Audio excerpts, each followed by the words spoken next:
Hi, welcome to Comcast Newsmakers. I'm Paul Lisnick. If you live in the city of Chicago, you know that aldermen are extremely powerful when it comes to making decisions that affect the lives in your ward. But of course, they also have to cast votes about policies of the city that impact the entire city. So let's find out the latest of what might be going on in the city of Chicago. Meet my next guest. Alderman Brian Hopkins is the alderman for the 2nd Ward in the city of Chicago. Alderman, welcome back. It's nice to see you. Good to see you, Paul. Thanks for having me. So many great things to talk about with you, and I want to start with things that we've all been reading about lately, even in a general way. But Airbnb, one of your colleagues leaving city council to go kind of, become a big shot with Airbnb. And I know there's been a lot of negotiations with them. Where do you see that going ultimately in the city? Well, you've got a new technology here that really can't be stopped. I mean, once the genie's out of the bottle on something like this, we understand no one's talking about stopping Airbnb and the other third-party providers that operate similar to that.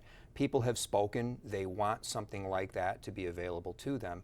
But like any industry, you've got to regulate it. So that's really what we're talking about. We're talking about sensible ways to regulate a brand new industry that really didn't even exist just five or 6 years ago. And regulate in a variety of ways. There's always safety concerns with these kinds of issues and financial concerns. But it seems that from the city perspective, every time there's something like this, there's always and we need our piece of this as well. We want to tackle. We've got to step in. Is that a necessary requisite in life? In this case it is. That was one of the things that came to the forefront during the debate, was the city had to admit that because this industry has grown so rapidly, we didn't have the resources to enforce any laws at all. No matter how good of an ordinance we as aldermen could craft, it's worthless if the city says, I don't have the staff to go out there and look for violations and impose fines on the repeat offenders and do all the things that you expect. It didn't have the teeth that we needed it to have. So the only solution to that is to impose a fee on the people that are creating the need for this regulation in the first place. So that's why we said, look, if you're going to have Airbnb, part of the money that gets taxed will be dedicated to an enforcement mechanism so the city can hire enough staff to do the job. At least it's tied to it. Speaking of things that have grown just so rapidly, Uber, Lyft. I mean, I think they've just taken the cab service by blindsiding. Whoa, what's going on here?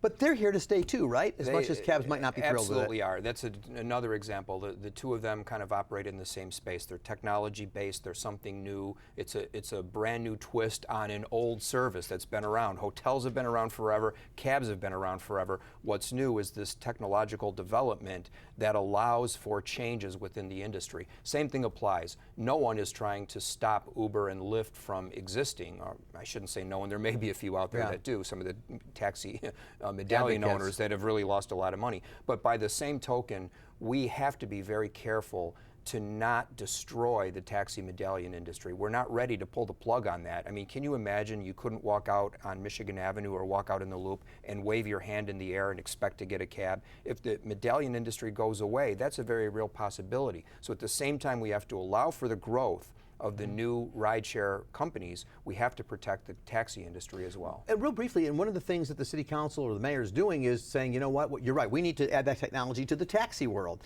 So they adopted like a couple of different programs. I think that's in limbo right now, right? Because I know I looked at two options, I'm like, I don't know which one to use, and I got confused again. Yeah, they're out there. They're a little bit slower to be adopted than Uber and Lyft and the others. And I think that's only to be expected because they're in second place. You know, they came to the forefront after Uber had really established a very strong presence. It's going to take them a little bit longer, I think, to catch on. And there's some technological tweaks that need to be made. The users tell us that they don't function quite as well as Uber, but they're working on that. So much to talk about. Please come back and talk again. My guest, Alderman Brian Hopkins of the 2nd Ward. I'm Paul Lisnick. Bye-bye. Thanks, Paul.